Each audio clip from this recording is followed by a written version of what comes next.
Hi! In this tutorial, I'm going to introduce you to our new Pinegrow add-on, Tailwind Visual Editor.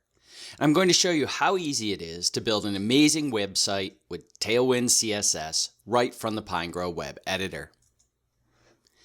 We've designed and developed a landing page for a fictional company called Fantico. You can check the final result that we're going to achieve, and you can also download the finished project for your reference. For this tutorial, I'm going to start with a base layout which will have all the content already in place. To make this tutorial short, I will not be covering all the layout parts, so I'd recommend that you download the starter web page and follow along with this tutorial. In this tutorial, you are going to learn how to 1. Apply Tailwind CSS classes to any element. 2. Build layouts. 3. Use class style feature to group and reuse sets of Tailwind classes. And 4. Make your design responsive and style elements in the hover state.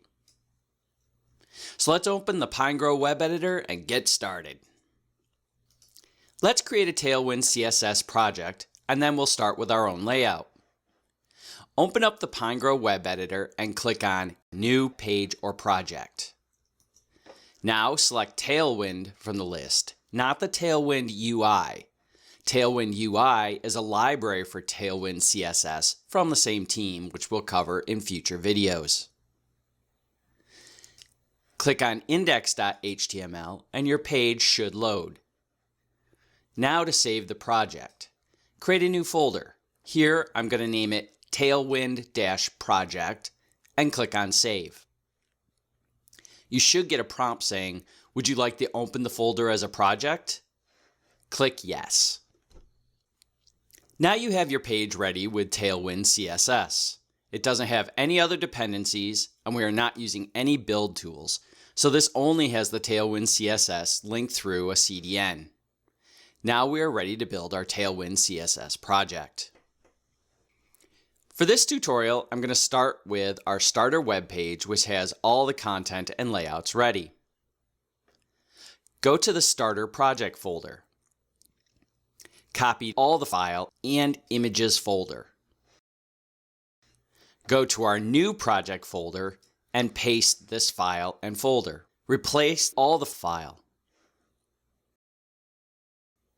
Now in the Pinegrow web editor, close the index.html, go to Project Panel, click on the drop-down where our project name is displayed, click on Reload Project. Now click on index.html to reopen the file. I'll turn off Display Helpers by clicking on the Display Helpers icon so that the blue borders and menus of the selected elements will not get in the way. We can also use either Control-T or Command-T, depending on our operating system, to quickly toggle the display helpers. Now you should see all the contents, and if you check on the tree panel, the HTML layout is structured according to the design of the page. In addition, I'm going to use Font Awesome for icons and a Google font for the text. Let's add them first. To add Font Awesome, go to Page on the top menu, click on Manage Libraries and Plugins, go to Font Awesome 5 and click Activate. On the pop-up, it will ask you to add Font Awesome files on the current page or all the pages in your project folder. Currently, we only have one file, so click on the first button, Add to or Update index.html. It will then ask you to choose JavaScript or CSS as an option. You can choose whichever you prefer, but for now I'm choosing Add with CSS. The page should get updated automatically. Close the pop-ups and scroll down a little and you should see the icons.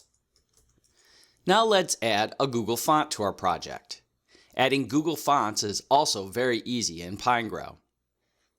Go to Page on the top menu, click on Manage Google Fonts. On the pop-up, click Add Google Font. From the search bar, type Montserrat. For this one, select the main Montserrat font, and then click on the setting icon at the right. On the next pop-up, we can choose the font styles. Loading all the font styles would make the site slow. Select the font styles 400, 500, and 600, then click on the Accept button. Now click on Add Selected Fonts. You can close the pop-up. Save the page and let's start working on the styling now. We are using TailwindCSS through a CDN, so we are not creating any custom classes within Tailwind. So only for the font am I going to use inline CSS for this page, and everything else will be covered by Tailwind CSS classes. We should apply fonts or any other global CSS to the body element. Go to the tree panel, click on Body, go to the Style panel, go to the Visual Editor.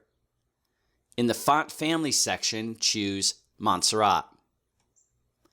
Now we are done with adding the Google font. Let's start using Tailwind CSS. On the body element, I'm going to add a text color and a background color as well. To add Tailwind classes, go to the Properties panel, and the bottom panel is where you add your Tailwind classes. Keep the body element selected on the tree panel. Go to the Text selection. For color, select Gray 700. Now go to the Background section. For color, select Gray 100. Now we are done with the body element. Let's move to the header section.